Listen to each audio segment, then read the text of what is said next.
You are tuned into SphereCo Studios, broadcasting live out of West Adams, Los Angeles, California. Good evening and welcome to SphereCo StudioCraft.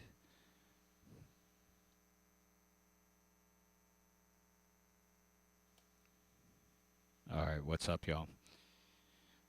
GoldenBrown here.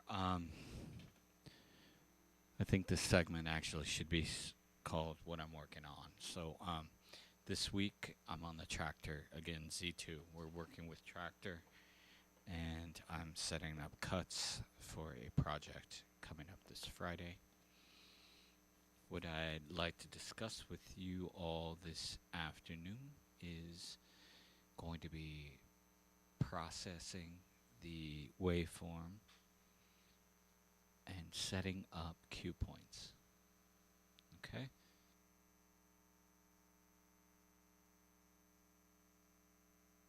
If you look at the tractor screen in front of us, what you have on the left side of the screen is We Are Family by Sister Sledge. On the right side of the screen is Upbeat Basshead Meditation. It's a project I worked on under Bus Rider. Now, what we're going to focus on is actually setting the cue points in this We Are Family.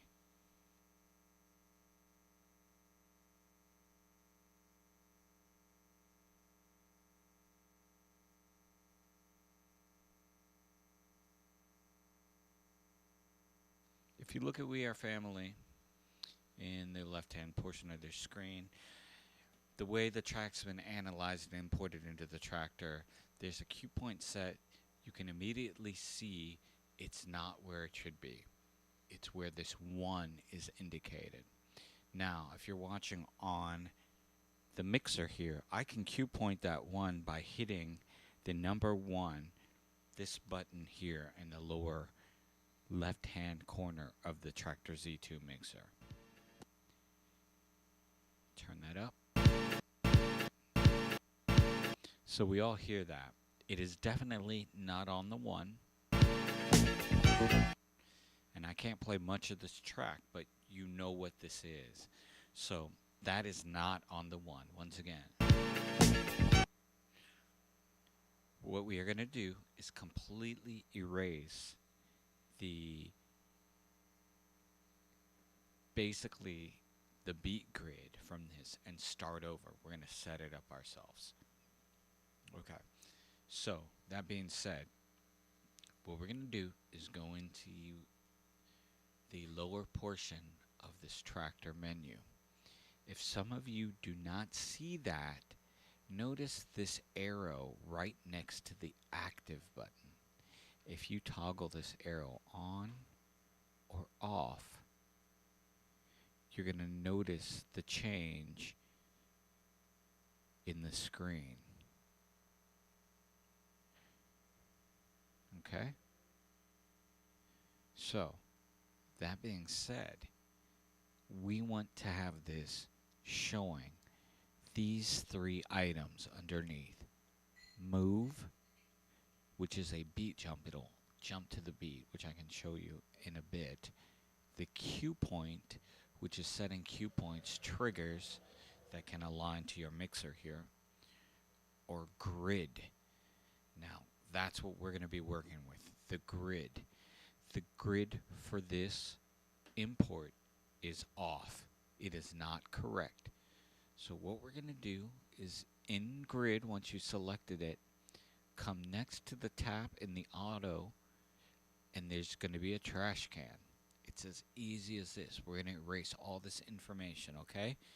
Don't be afraid. Hit it, and you're going to watch the 1 disappear. Boom. Now, what Tractor does is it tries to grasp for the beat. It gives you a lot of visual information. Generally, the deep red are bass, kick drums, and the light blue is the snare. Now, I'm going to bring this back. If we just play the track, I'm just going to hit it here on screen. You have two choices. We know how the track starts with the snare roll. Da-da-da-da, da-da-da-da. So, do we want to include that in our one count? Or do we want to include it from the drop? The boom, psh, doo-doo-doo-doo. For me personally, that's completely a taste thing.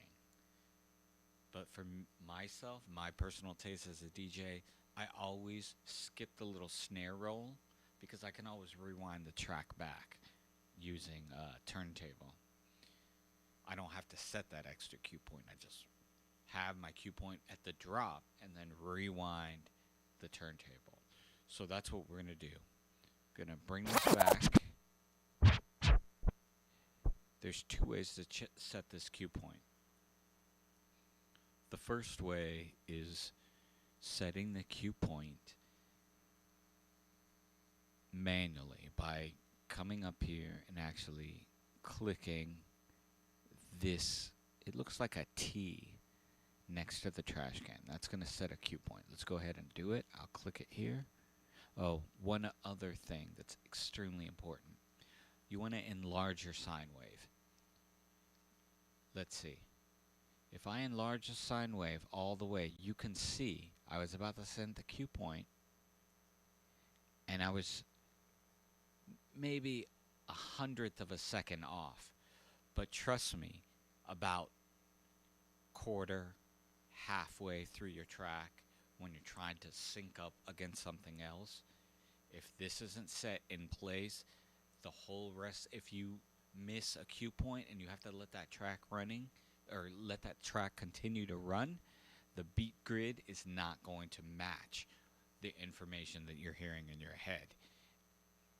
This is extremely important for novice DJs who use this visual information as their go-to to drop the track in.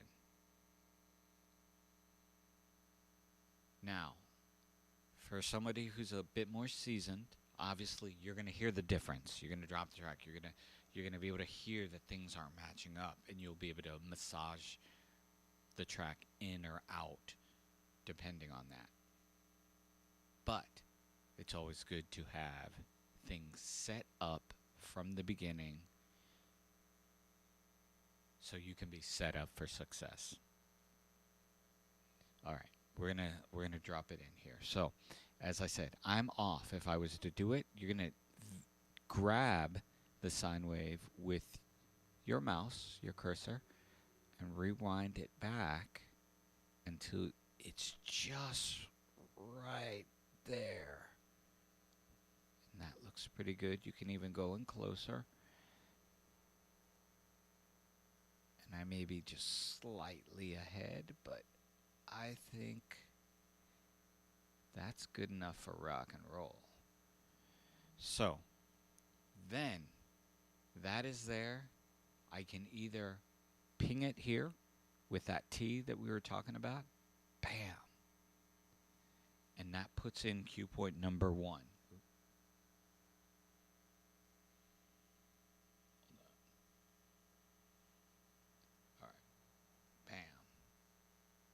Cue point number 1. And if you're watching along in the lower screen, here I'll just bring up the Canon. Once I put that cue point in, this number 1 loaded up for me. So what I can do is start the track from this. Okay, you got that? That's that drum roll we were talking about. So what we're going to do is I also want to put a cue point in at, like I said, the drop. So I'm going to switch back. You guys saw what I'm doing. I can control it. Control it here. I'm going to switch back. Now, since we've erased that visual information, we're starting from new. So we're going to bring back the sine wave a little more to something we can visually see. And we know this goes ba-da-da-da, boom, ba-da-da-ba, boom. Okay, so we want to cue this in it. Boom, ba-da-da-ba, pa. So we just started from the boom.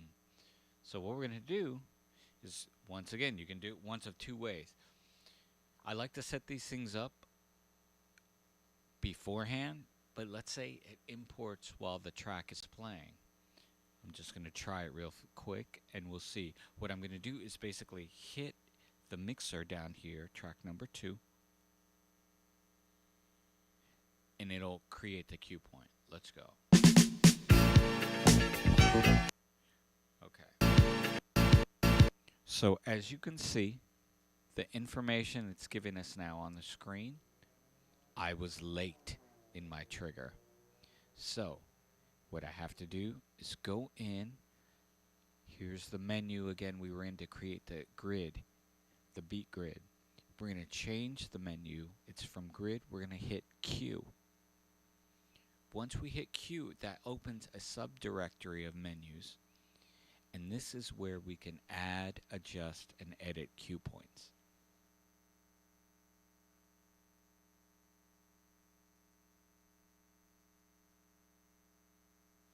So, as you can see, I'm late on that beat. Where I have this 2 triggered, it's not on beat. So we have our cue selected here. We're going to go right across the lower bottom portion of the menu and find the trash can and trash that cue. Boom, it's gone. Now, with the mouse, you're going to drag that guy back. And once again, I recommend going into the wave. Bam. That looks pretty good. And like that, we will set a new cue point there by pressing the number 2, or you can select the number 2 here on the menu in your DAW, basically, for Tractor. But I will go ahead and press the 2 on the Z2. If you're watching here, this will trigger now. Bam. There's the 2. Okay. So just to obscure this a little bit, I'm going to use upbeat bass head, and I'm going to give me one moment here. I'm going to go ahead and set up the Sister Sledge as the master. If you don't know how to do that using key commands, what you do is press Shift and the letter U, and that sets the master up in A. Then I will go ahead and select Sync on deck B. Let's listen. Actually, one more thing. On deck A, I've made a cue point there for 2. What we'll do is we'll create a loop. So we're gonna, to create the loop, watch here, I'll switch the screen again so you can see on the Z2. We are gonna be using this portion, because this is deck A and deck B. We'll use this, and this button right above the cue points that we've been talking about, if you press down on this, it will toggle a loop. So I'm going to switch back. Let me see if I can find it. Okay, good. This is perfect. So you see me in here. This button, once I press down, it's going to trigger a loop in deck A. And this loop can be adjusted by scrolling that same button left or right. Okay, here we go. Boom. It's there's the loop. So I'm going to start the song.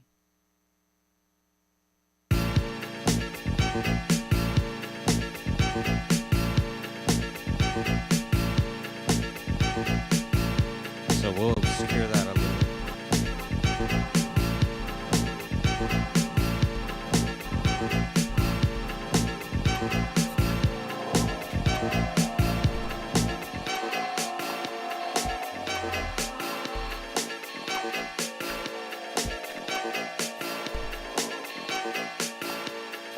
And if you're watching on those screens, we're going to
So I was trying to do it once again. You get the hang to do it once again. You get the hang to do it once again. You get the hang to do it once again. Get all those effects off my voice.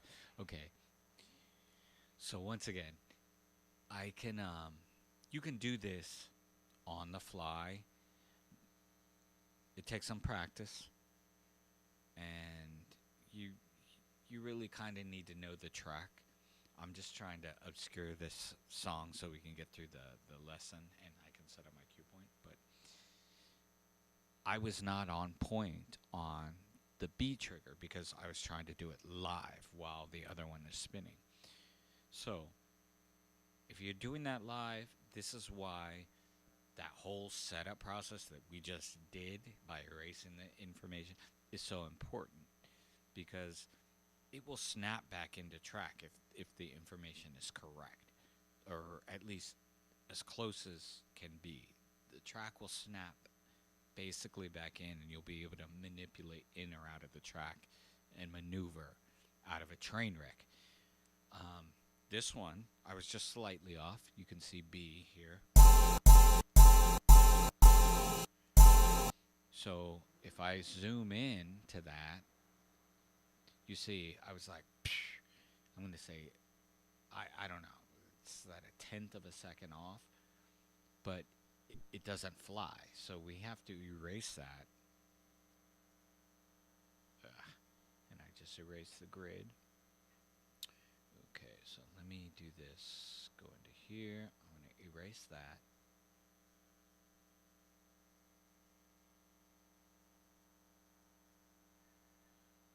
I don't know if my system is cycling. Okay. There we go. And then manually rewind that back. And then create the cue point. And actually, I'm just, well, yeah, go ahead and make it 2. And then you can bring the sine wave down.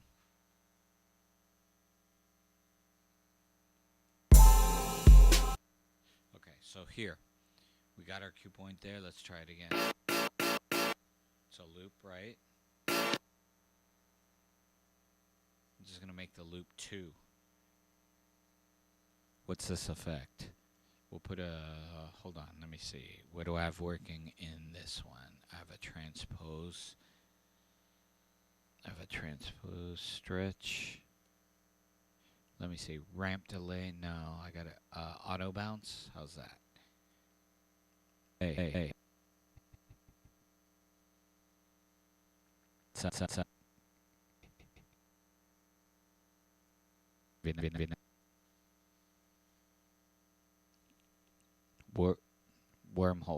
Wormhole. There's not much to that, huh? Wormhole. if you notice, the effects bank in Tractor is right above B. Actually, you have one above A too. I just don't have it turned on, but it's right above deck B. And by holding your mixer shift and scrolling the macro effects, the effects knob, which is right here if you're following on the mixer, you can scroll through all the different effects. So here's laser slicer. Let's see. Hey. Hey. Hey. Not much to that either. Sometimes some are better than others. Let's go. I'm just gonna go with my faves. Beat slice. I think I like ah. I think I like ah. I think I like ah. I think I like ah. I think I. Yeah, that one's good. Okay, here we go.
Yeah.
pretty mean beat right there.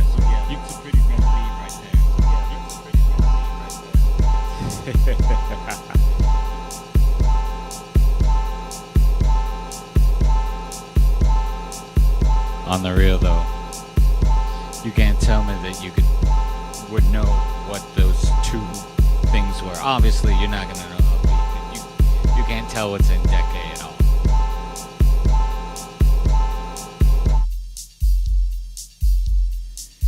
So that is a loop lesson. I'm gonna take a look here. Hope this is in some way, shape, or form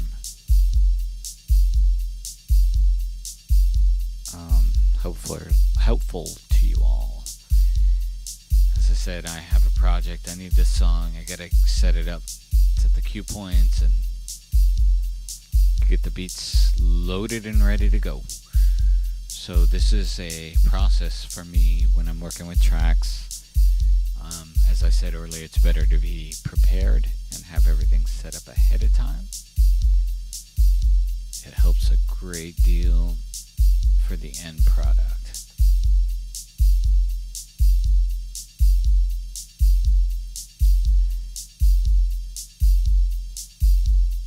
Put that other one back in.